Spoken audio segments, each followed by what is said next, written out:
आलोक शर्मा, आपके जुड़ने से पहले अश्वनी महाजन ने कहा कि देखिए, और अब दोबारा वो बात दोहराई है कि ये राजनीतिक विषय नहीं है पूरे देश को, और पूरे देश में वो राजनीतिक जमात को भी, कि विपक्षी दल भी और सत्ता पक्ष भी मिलकर जो ये राक्षस हैं गरीबी, विषमता और बेरोजगारी के, इनका संहार करना होगा, इनका वध करना होगा।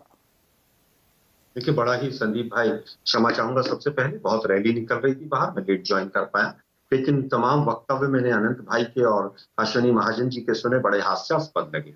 बहुत हुई महंगाई की मार अब की बार उनकी सरकार, और बहुत हुई बेरोजगारी की मार अब की बार उनकी सरकार। ये सब मोदी जी के नारे थे, उनसे माफी मंगवा लीजिए आप स्वदेशी जागरण मंच वाले, और इस सरकार से भी कहिए कि चाइना से जो इम्पोर्ट है वो पिछले 1 साल में 57% बढ़ गया है। इस देश के ऊपर कर्जा 4 गुना हो गया है। ये स्वदेशी जागरण मंच वाले केवल जब विपक्ष में बैठती है भाजपा, तब ये पूरी तरह से मुखर होते हैं। आप जान पेल रहे हैं कि तो विषय ही नहीं है। अरे बेरोजगारी, महंगाई अगर ये विषय नहीं है तो क्या भारत पाकिस्तान का विषय है, चीन और पाकिस्तान का विषय है? मुझे लगता है कि हास्यास्पद पूरा प्रवचन हुआ पूरी तरह से। वो कह रहे साहब वो तो पंडित नेहरू जी को कोस रहे थे। अनंत विजय साहब, इतनी किताबें रखी है पीछे आपके, कुछ तो सोचिए आप क्या कह रहे हैं।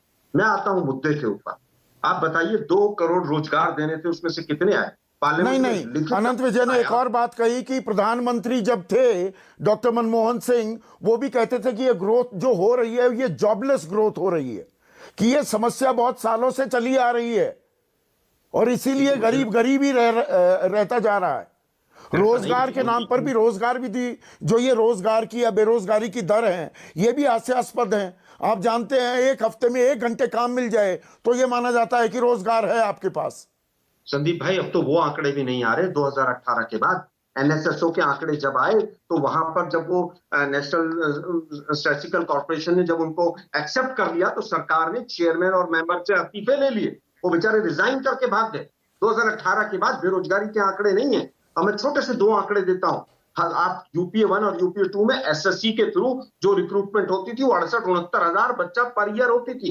बैंकिंग, रेलवे छोड़ दीजिए, और इनके टाइम में जो एवरेज है वो 27,000 पर है।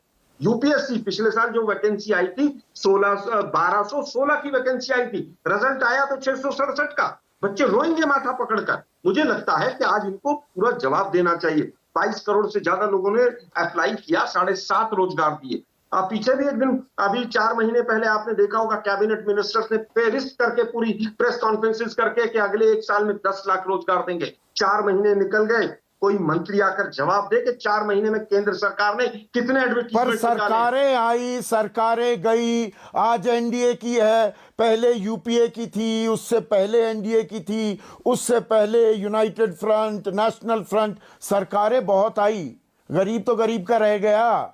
इसकी जड़ में भी जाना पड़ेगा ना, इन मुद्दों की। ये आर्थिक विषमता आज थोड़ा उत्पन्न हुई है। संदीप भाई, हम ये नहीं कह रहे कि आज उत्पन्न हुई है, हम ये कह रहे हैं 8 साल में भयंकर तरीके से बढ़ी है। 8 साल में हम गरीबी रेखा से 6.5 करोड़ लोग वापस गरीबी में चले गए। 8 साल के अंदर भुखमरी इंडेक्स में हिंदुस्तान 9 पॉइंट नीचे चला गया। आज हम यहां पर बैठकर ज्ञान पेल रहे हैं। आप बताइए, make in India, startup India, बैठअप इंडिया, रेंग अप इंडिया, इकोनॉमी की क्या हालत कर दिया आपने? किसी एक प्रोग्राम का नाम लेते हैं आज आप? मोदी जी एक प्रोग्राम पे नाम लेते हैं, कहते हैं कभी भी आरबीआई को नहीं पता कि काला धन कितना है, पीला धन कितना है। नोटबंदी के नाम पर 60,000 से ज्यादा एमएसएमई बंद हो गई। जीएसटी पर रात को 12 बजे घंटा बजाया पार्लियामेंट में, क्योंकि पंडित नेहरू जी ने किया था ये काम। आज उनको भी उनकी वो करनी थी। अब मैं पूछना चाहता हूं, जीएसटी का कितना ड्यू है? आज जीएसटी का कितना बर्डन लोगों के ऊपर है? कितनी करेंसी फ्लाई हुई है? केवल और केवल 1 लाख के करीब बिजनेसमैन चला गया, 9 लाख के करीब। अभी मुद्दे पर रहते हैं। एक मिनट आलोक भाई, एक मिनट, अभी मुद्दे पर रहते हैं। हाँ, 10 सेकंड में पूरी कीजिए प्लीज। कहना चाहूंगा कि आज सरकार की जवाबदेही खत्म है। नो डाटा गवर्नमेंट है। इस गवर्नमेंट के पास कोई डाटा नहीं है। केवल और केवल सरकारी संपत्तियों को कैसे बेचा जाए,